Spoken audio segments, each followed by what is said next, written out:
Hey everyone, welcome back to FPL Fran. Today's video is going to be the Game Week 8 preview as we look ahead towards what the key transfers are for all sorts of positions in FPL.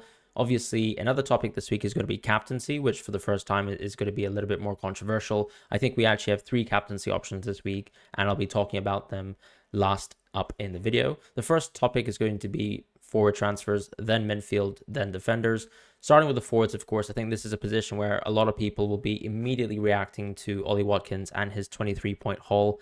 He ultimately only amassed, I think, less than 1.5 expected goal involvement for 5 returns, which is obviously absurd. But keep in mind, of course, he's actually also underperformed heading towards that Brighton game. So in a sense, a little bit of a reversion to the mean, but clearly he's overperformed a bit, whereas other big hitters like a Haaland, for example, I mean, he's clearly underperformed so far this season. And I think a lot of people will be asking the question, what to do with the forward position. I think if you're actually genuinely considering going out of Haaland, you can seriously think about maybe going towards Watkins and then creating a Salah structure if you're really, really struggling with transfer value. But not many people are in that position or even entertaining that thought. And I think that's totally fine. Instead, obviously, I think you can just simply move towards, Watkins from your player like a Morris, creating an upgrade through, let's say, a defender or a midfield transfer in certain positions. Now, this might actually mean that some certain players like a maybe Trippier would have to go, or when you look in the midfield position and you, let's say, own a United midfielder, this could be the time to downgrade one of these players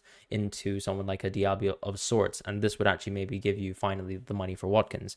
If you don't have the money for Watkins, I think that a nice little 3-game week punt is actually going to be Solanke as well. So Solanke is an interesting sort of budget pick that you can go for.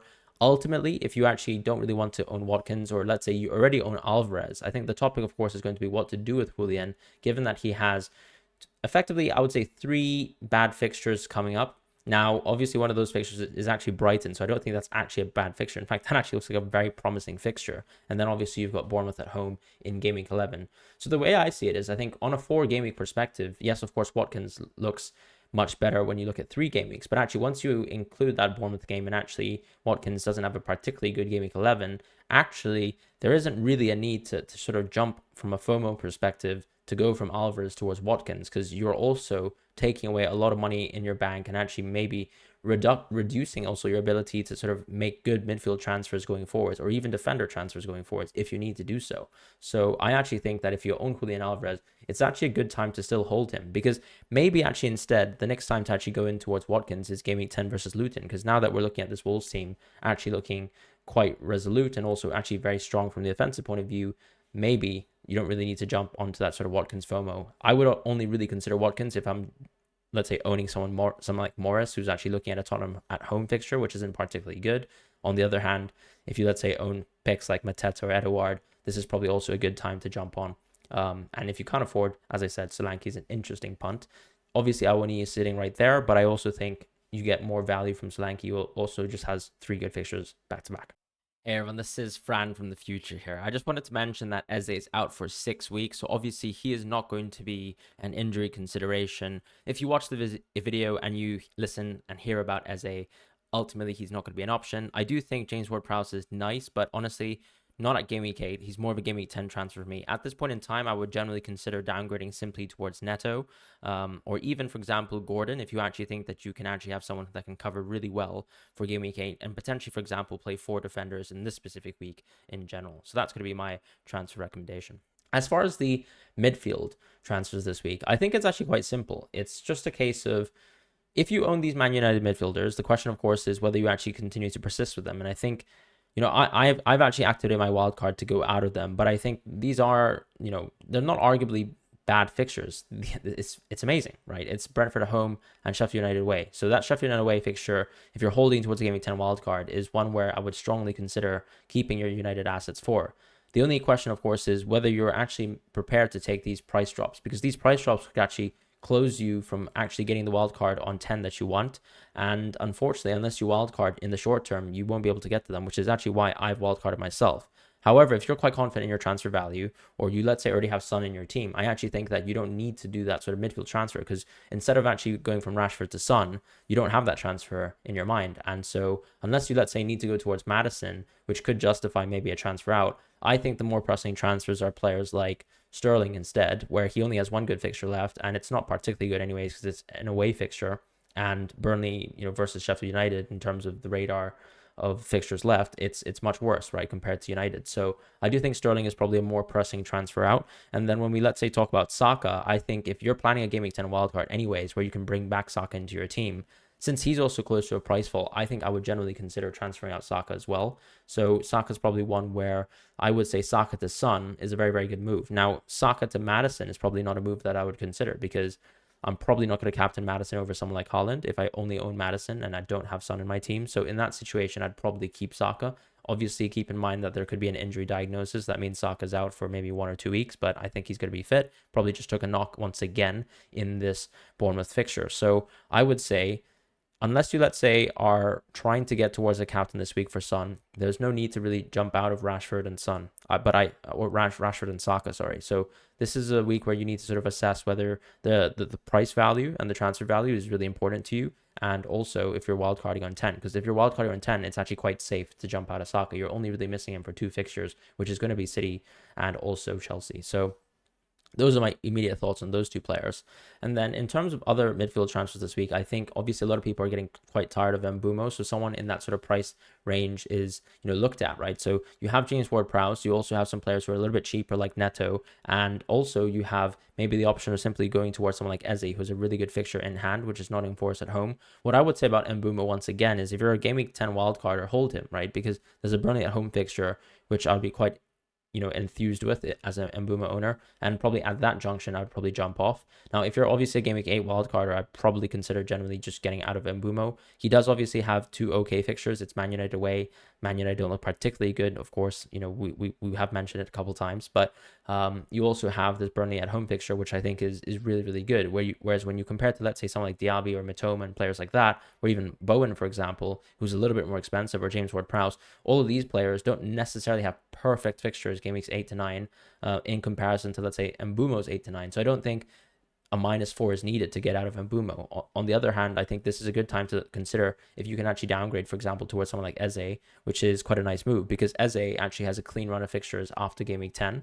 And in general, I would probably hold Eze for quite a long time. In fact, I'd probably prioritize him on both the Game Week 8 and 10 wild card, even though he's got, for example, bad fixtures on 9 and 10. So this is what I think about Mbeumo right now. I do think he's actually quite an easy hold. I know a lot of people are reluctant, but I mean, even if you watch back the highlights within the game that Brentford played versus Nottingham Forest, you can see that he actually could have easily gotten a penalty through a Wisa assist because of what Turner did in that game that wasn't actually seen by the referees.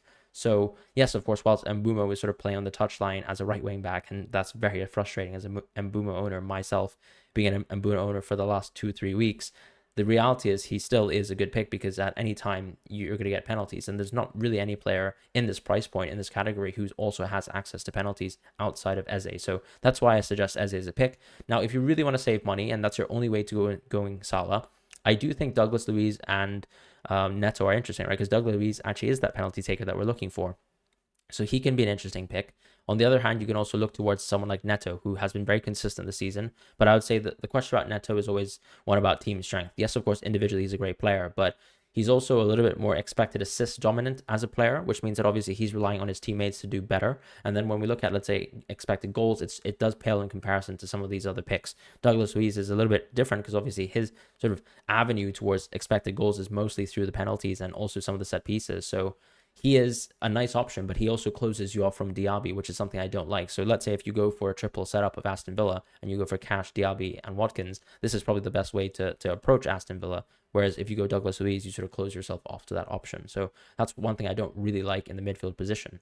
Now, in the defensive position this week, I think the priority transfers are actually very simple. It's actually just going to be for these Spurs players. And I would actually say the question, of course, is going to be between Udogie and Porro. So far, actually, I was previously at around Game Weeks 3 and 4 thinking about whether Porro could be a punt, but actually now the situation has changed, right? Emerson has not played a game since Game Week 1, and he's only played effectively the grand total of 10 minutes of football since Game Week 1. So I think Porro is what we can consider to be nailed. And when you look at the expected goal involvement, it's a completely different world. I think obviously Udogi does actually get into really good positions, and you can always see that he's very active in the final third. But Porro, if you let's say even look at heat maps and things like that, he's actually always occupying a lot more positions in the final third. And also you can already see within the expected goal involvement, both historically and also in this season, that he's been vastly superior to Udogi. So I think whilst Udogi has actually gotten 3 assists so far, Porro is actually someone who's underperformed. And we know that picking players like that still means that you've got good chances on good fixtures going forwards to actually reclaim effectively some of this,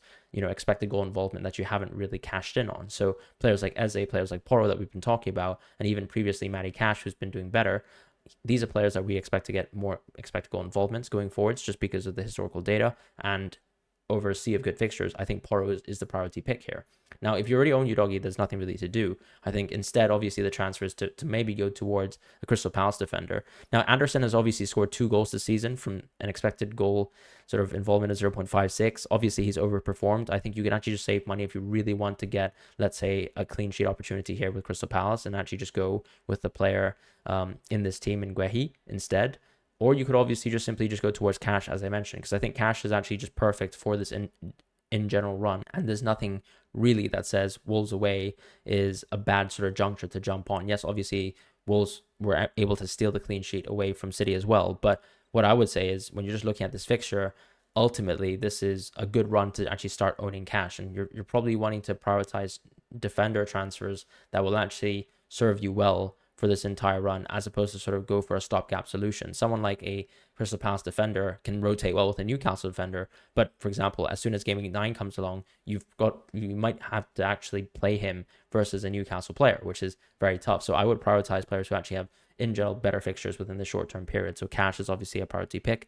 And then actually in terms of other defenders as well, if you actually wanted to save a bit of money, or actually if you already own Cash and you already own, let's say, a Spurs defender, I do think another option that you can simply look towards is obviously someone like a Burn. I don't really like Burn right now as immediate transfer. Burn is about to rise tonight. Maybe by the time this video comes out, he would have already have risen, but Burn is helpful in the sense that he's going to provide a little bit of Newcastle cover in the time being, and hopefully, of course, playing Game Week 9, where I think he's expected to play. Now, I don't really like Burn as a pick just because Game Week 8 is a tough fixture, West Ham away. So really the priority in terms of defense this week is, as I said, maybe actually doubling up on Spurs defense if you don't really have any interest in going Son plus Madison, or just simply just going towards Cash for now. Because I think if you have a structure that's something like a Newcastle defender plus Cash plus, let's say, a Spurs defender, you're covered for this week. Obviously, there's another option, which is going to be Dalot, right? Because Dalot actually has 2 fixtures that are very, very good left. And I think I prefer Dalot a bit more than Burn, to be quite honest, but I understand a lot of people have a lot of reluctancy towards spending extra money towards getting a Manchester United fullback when they're not seeing any value from them so far. All I would say is that in the immediate future, they're playing teams like Fulham and Luton, and the only bad game is going to be the City game. So when you have Sheffield United, Luton, Fulham, and also even Brentford, who actually look very, very timid right now, this is a good fixture run for Dalot, just undisputably. In fact, on my wild card, I bend off Fernandes and Rashford for the time being, but I'm actually very happy to actually keep Dalot in my team. So I think Dalot is also a very, very good pick. And you could even argue maybe better than Cash, let's say, in terms of just the immediate fixtures, 8 to 9, if you just need someone to plug a hole for you up until the Game Week 10 wild card. So he could be the option. And then in terms of captaincy this week, I think the debate's actually quite an interesting one, because we have a situation so far where you're looking at players like Salah, like Haaland, and Son. And actually, if you've wildcarded already, you probably actually own all 3 of them. And if you own, let's say, only one of Salah or Son, then this is an opportunity, I would say, to actually jump on either of them and go over the Haaland captaincy this week. It is a Haaland captaincy, which is just him seeing this Arsenal team, which I think you're not expecting too much. Yes, of course, Haaland is a fixture-proof player, but this is one of the junctures where I think there is a huge gulf in terms of the quality of fixture, because for this Liverpool team, they're at least facing this Brighton team that have been very, very poor in defense, so it feels really good to actually jump into a Salah captaincy here if you own Salah. But actually, my priority captain would still be Son this week. As long as we actually get some news on from Angie, actually, that Son is fit for this game, for this Luton fixture, I would 100% go with the Son captaincy as long as I knew he started. It is the early game, so we just need to wait for simple news that, and maybe a leak even, that Son starts. And actually, that would be your call to go for a Son captaincy, in my opinion. because yes, of course, while he's carrying a knock, which actually saw him be subbed off early in the Liverpool game, I still think we're going to see at least 75 minutes of Son. And honestly, that might just about be enough to really rival even the Haaland captaincy, because the gulf of the fixture is that much. Now, if you actually have Salah and Son, and you're still concerned, maybe if, let's say, Angie drops a press conference for us and he mentions that Son still has to manage his condition, but might play or might not play, then obviously this is a good situation where I think a Salah captaincy is still a lot better than a Haaland captaincy this week, and I have guarantees over Salah's minutes. So instead, in that situation, I would actually go with the Salah captaincy instead, if you let's say own all three and actually have a consideration to make for all of them. So that's going to be it for me this week. I hope you guys have a wonderful week ahead.